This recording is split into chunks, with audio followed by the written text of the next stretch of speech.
नेपालको अकबरे मैले सुनेको अब कतिको मिथ हो कि के हो होइन, जस्तो यो नेपालमा मात्र पाउने भन्ने हुन्छ नि। हजुर जस्तो कतिले चाहिँ होइन, अब मैले 1-2जना फार्मरहरूसँग पनि यस्तो कुरा बुझ्दै गर्दाखेरि अनि उहाँहरू एग्रिकल्चर एक्सपर्टहरूले नै के भन्नुभएको थियो भने नेपालको अकबरे नै अलग हो।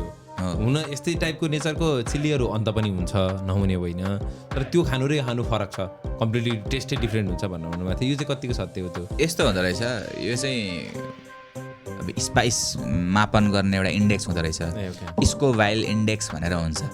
त्यो चाहिँ कुन पिरो, कतिसम्मको पिरो, कतिसम्मको रेन्ज, यसको हिट भन्ने हुन्छ कि युनिटमा हुन्छ। अनि त्यसरी हेर्दै जाँदाखेरि नेपालको अकबरे त्यो ऱ्याङ्कमा आउँदैन पिरोको, अझै पिराहरू अझै बढी छन्।